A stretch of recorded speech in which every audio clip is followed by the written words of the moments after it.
Hello, welcome to Sociology. This is Chapter 6, The Adolescent in Society.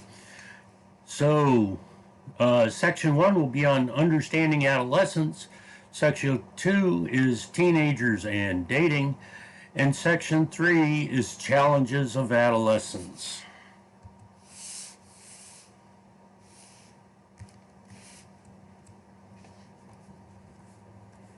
Okay.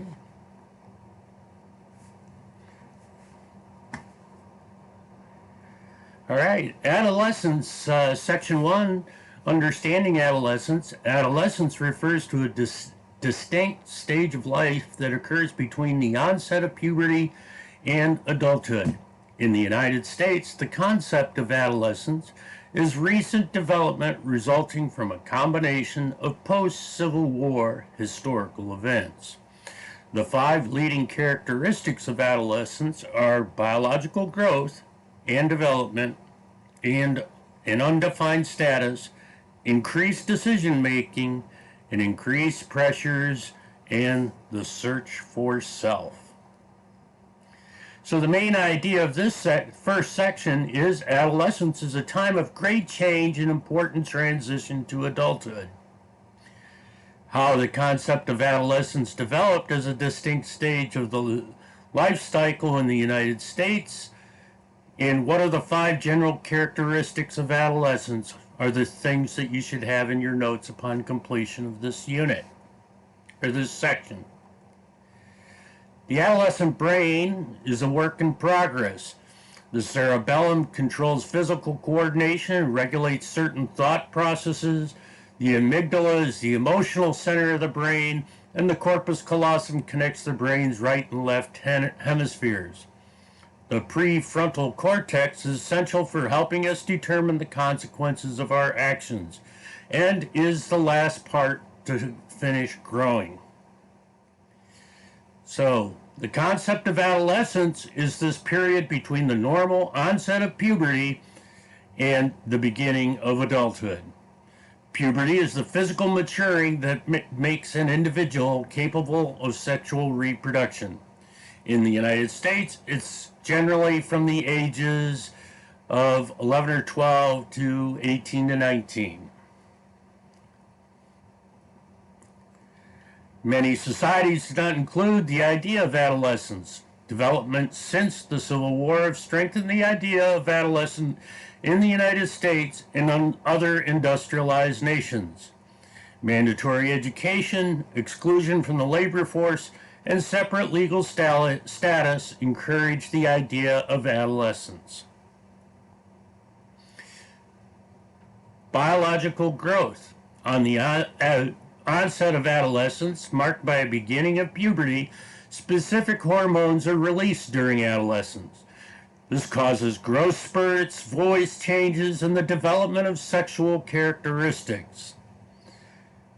Oftentimes, during adolescence, people, because of this increase in hormones and biological activity,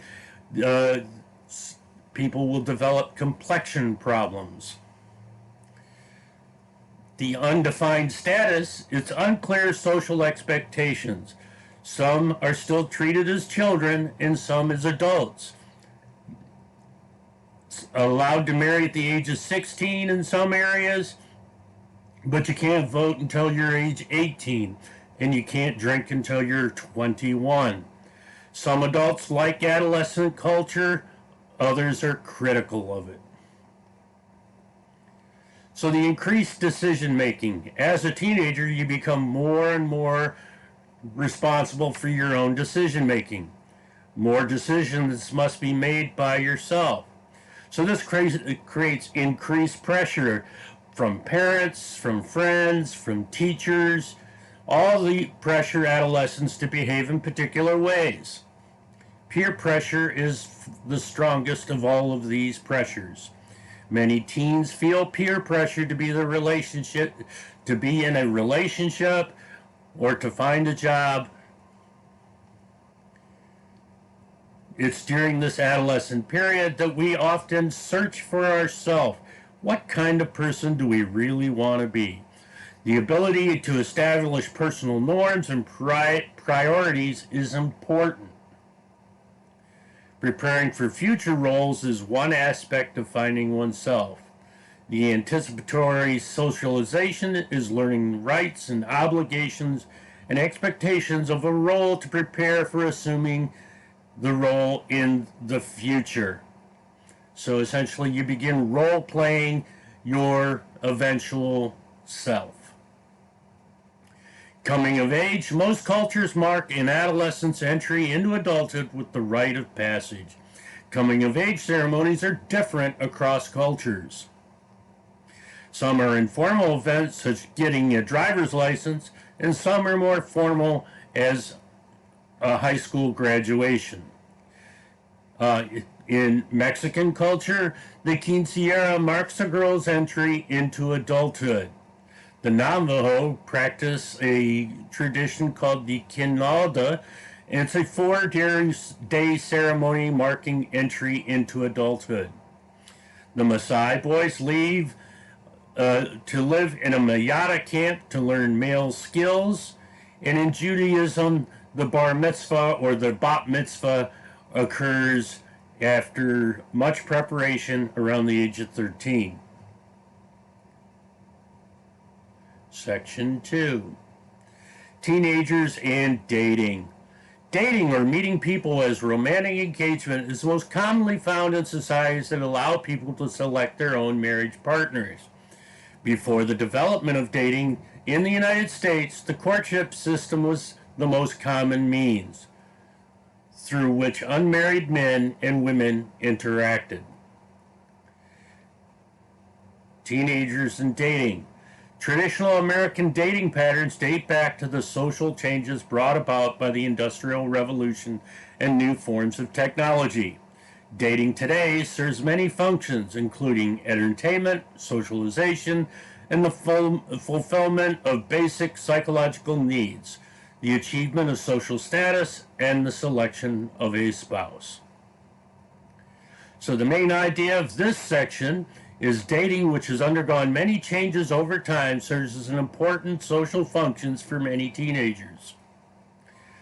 So in your notes, what you should have upon completion of this section is what are dating and what is courtship. How did dating emerge as a form of social interaction? And what are some social functions of dating? How are traditional and contemporary dating patterns different? Dating is a recent phenomenon of the United States, and it has become a more common form of interaction between the sexes.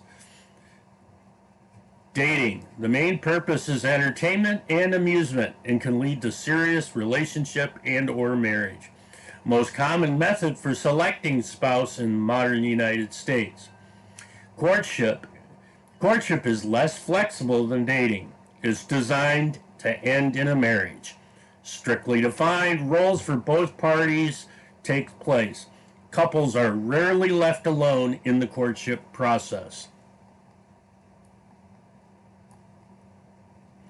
For most American history, men and women socialized and selected spouses through courtship.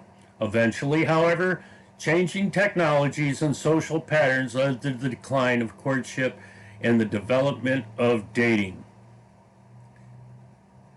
Throughout the early history of the United States, most people were farmers, and men generally did not marry until the father gave them enough land to support a family.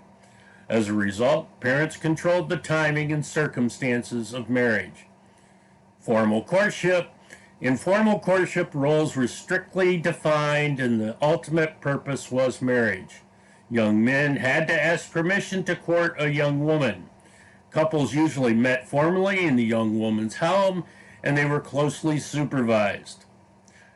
Once the Industrial Revolution began, many young people left the farms and moved to the cities to work. Free from their parents' economic control, young people began to interact more informally.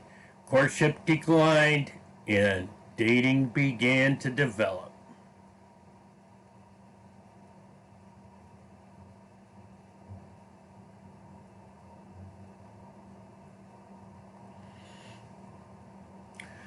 Coeducational public schools. By early 1900s, most high schools were coeducational, which increased social interaction between young men and women through events such as a school dance. The telephone. After World War I, the telephone use increased dramatically. This allowed more opportunities for direct, informal contact between young men and women. The automobile. The automobile increased dating among young people. By the 1950s, young couples commonly went in cars on unsupervised dates to drive in movie theaters and other events. Contemporary dating. Today, dating is more diverse than ever before, and young people have a range of new technologies that give them more flexibility to arrange more informal meetings in a wide range of places. Dating is nothing like what it was just 30 years ago.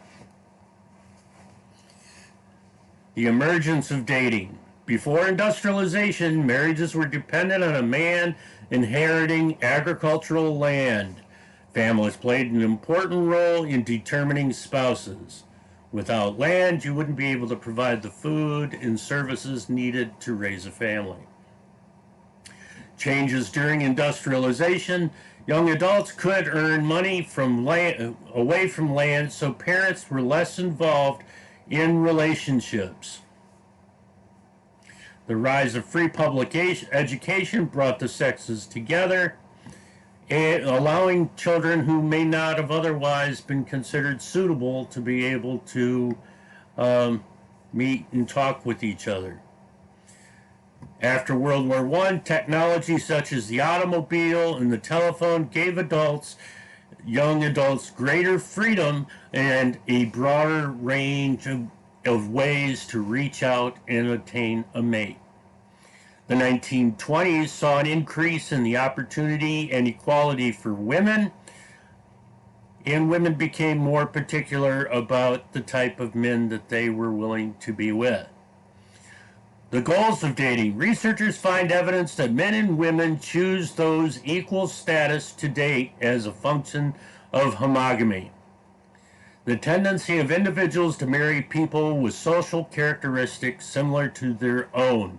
Rarely do people marry outside of their own social class. Functions of dating. Dating serves several important functions in adolescence. These functions might occur at different stages of a relationship, and each may carry more or less weight at various stages. The function is entertainment, socialization, basic psychological needs such as conversation, companionship, and understanding, status of attainment, and of course, spouse selection. Traditional dating patterns are the responsibility for organizing a date falls to the man. Behavior is highly ritualized. Contemporary dating patterns, both sexes initiate and organize the dates. Relationships are based on friendship. The Amish, which is a subculture in the United States, in the United States, begin courting at around age 16. Opportunities occur at formal events, and dating is done with marriage in mind. The Amish tend to be much more on the traditional pattern. The science of attraction. Have you ever thought about why you are attracted to someone? Using the latest technology to study science behind attraction, scientists have discovered that most women and most men prefer their partners to have symmetrical faces. Other studies have shown that people tend to be attracted to people who look very similar to themselves. In a study in Scotland, scientists used computer graphic technology to morph photographs of college students' faces into the opposite sex. However, the students were not aware that they were viewing morphed photos of themselves. After viewing all the photos of the opposite sex, most students preferred the morphed photos. In addition to discovering the opposites do not usually attract, scientists have used technology to study other factors in attraction, such as the ability to smell genes. In one study, a researcher gave t-shirts saturated with male sweat to female participants. The results astounded the researchers. The women preferred the odor of the men who shared genes similar to their own. Today, scientists continue to investigate the role of odors and certain chemicals humans may emit to attract the opposite sex. Science may one day determine whether the eyes or nose really knows who should be attracted. Section 3. Challenges of Adolescence. Adolescents in American society experience a number of social challenges related to sexual behavior, drugs, and suicide. Teenagers who engage in their early sexual activity face serious health challenges, including pregnancy and sexually transmitted diseases. Challenges of adolescence. Alcohol consumption, cigarette smoking, drug use, drug-related violence are persistent and widespread problems among teenagers. Suicide is also a major challenge facing American teenagers, and suicide rates for teens now exceed the suicide rates for the general population. So the idea of this section is that adolescents face many difficult challenges, including issues related to sexual behavior, drugs, and suicide. So in your notes, what you should have upon completion of this section are what are some of the main concerns about teenage sexual behavior. Why is teenage drug use such a problem in the United States? And what social factors contribute to teenage suicide? Traditional sexual values. Some modern pre-industrial traditions encourage sexual experimentation as a preparation for marriage. Traditional American values from Puritans and Victorian age confine sexual activity to marriage. The sexual revolution is the 1960s and the 1970s. Norms governing sexual behavior began to change. Birth control, youth counterculture movement, the feminist movement all encourage changes in our sexual behavior. Various stages of romantic relationship are found on television and other mass media, changing our attitudes towards sexual conduct. Advertisers use the lure of sexuality to sell their products. In the 1970s, 29% of unmarried American females between the ages of 15 and 19 were considered sexually active. By 1995, that rate had jumped to 50%. The birth rate among American teenagers is considerably higher than that for other industrialized countries. The Centers of Disease Control and the Prevention encourages abstinence voluntarily, not engaging in sexual behavior. Influences on early sexual activity. Factors include family income level, parents, marital status, and religious participation. In general, teenagers from higher income two-parent families have lower rates of sexual activity than teenagers from low-income one-parent families. This is probably a factor involved in the amount of supervision that is in place and education on awareness of the drawbacks of sexual activity. Teenagers whose friends engage in premarital sex are more likely to do so themselves. So those teenagers who run with a crowd who's sexually active will likely become sexually active themselves. The consequences of early sexual activity as a teenager is, of course, one of the biggest risks, of course, is teenage pregnancy, and it has negative consequences. Teenage pregnancy births, babies tend to have lower birth weight. They're more likely to die within the first year of life. They have teenagers have low high school completion rates once they've had a baby. They have lower lifetime earnings as a result because of the interruption in their own lifestyle. Children are more likely to experience learning disabilities, and there is a significant amount of emotional stress that takes place within the teenager's life due to having to raise a child. Sexually transmitted diseases is another risk. There are high rates of human papillomavirus and chlamydia and genital herpes. Exposure to syphilis, gonorrhea, and acquired immune deficiency syndrome or AIDS is also a risk that's still out there. Studies show teenagers are aware of the dangers of HIV and AIDS and other STDs, yet few teenagers think they are personally at risk. Teenage drug use. A drug is any substance that changes your mood, behavior, or consciousness. Some are legal, while others are illegal. There are social consequences to drug use. Drug-related crime increased between the 1980s and 1990s. This is a particularly bad period that was known as the crack epidemic. Violence was often part of the turf wars between rival gangs.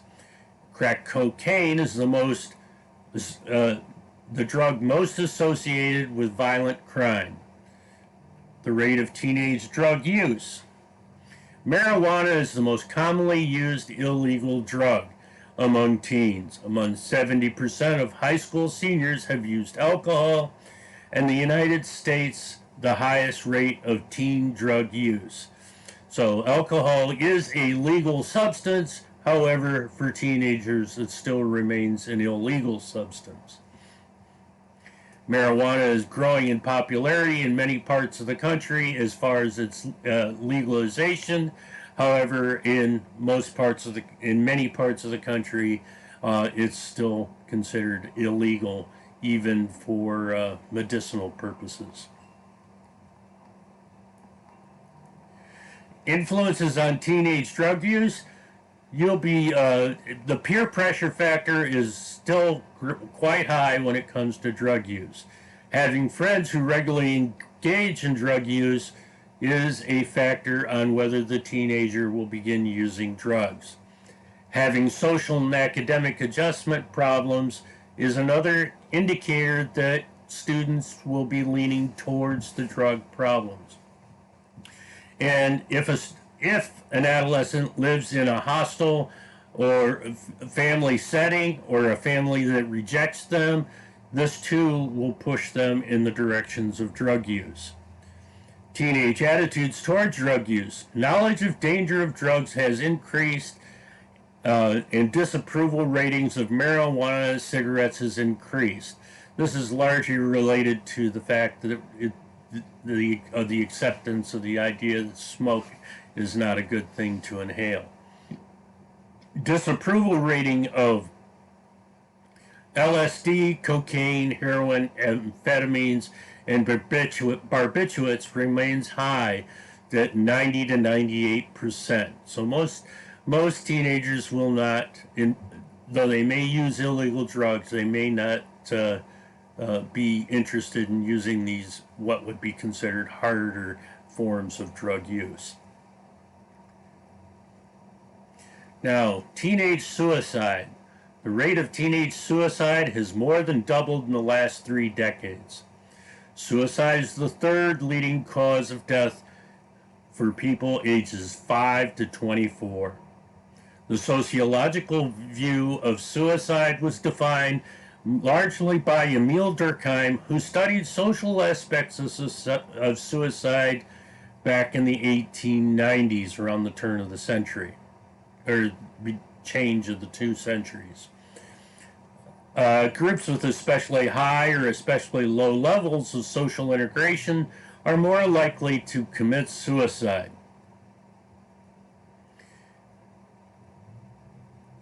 So, teenage suicide, for some teenagers, the self-doubt and confusion of adolescence are blown out of proportion and solutions to problems are obscured. Social isolation and weakening in social bonds can lead to suicide. Here again, this is where we discuss the idea that stress levels is higher for young people since they've had less experience with different life events to handle that stress than it is for older people. And so as a result, these stressors and frequent can influence our attitude towards suicide. Predictors of teenage suicide. Suicide cuts across all social categories. There are cases of teenage suicide among both sexes, every economic level, and all race, religions, and nationalities. Nevertheless, certain social factors appear to affect the rates of teenage suicide. Alcohol or drug use. The risk of suicide increases along with adolescents' use of alcohol, drugs, and drugs. Social scientists offer three explanations. First, teenagers or heavy users of alcohol and drugs typically have low levels of self-control and are easily frustrated. Second, teenagers under the influence of drugs or alcohol are more likely to act on an impulse. Third, teenagers often use drugs and alcohol as the method by which to commit suicide. Triggering events. In most teenage suicides, a specific event or the anticipation of specific event triggers the suicide attempt. Common triggers include fear of punishment, loss of rejection by an important person, unwanted pregnancy, family crisis, poor school performance, and a fight with a friend or family member. Age. The risk of suicide increases with age. Although children under the age of 13 do commit suicide, rates are much higher for older teenagers and young adults. Females are 3 times more likely than males to attempt suicide. However, males are much more likely to succeed. This outcome is partially a result of the fact that teenage men often choose guns, other weapons, as the means to commit suicide. Population density.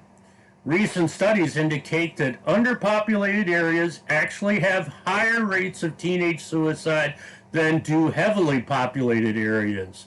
Researchers believe that the higher rate may be a result of social isolation, which is more likely in underpopulated areas. In addition, teenagers in underpopulated areas generally have access to fewer social services in which they can seek help or interact with others to take them out of that isolation. Family relation. Suicide rates are higher for teenagers from families in which violence or intense marital conflict or recent loss of parent through divorce or death is evident. In addition, suicide is more common in families in which parents show hostility or rejection toward their children. Cluster effect. A teenage suicide sometimes results in other suicide attempts among adolescents in a community. This is more likely to occur when a member of the community takes his or her life, and in some instances, a well-publicized suicide can trigger copycat attempts in other communities as well.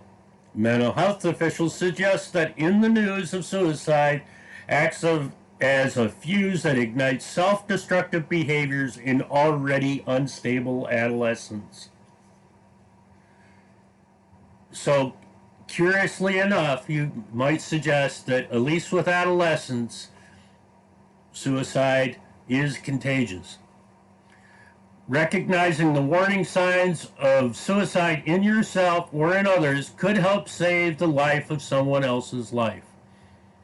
If you notice yourself or another person making the following statements, talk to parents and a trusted adult.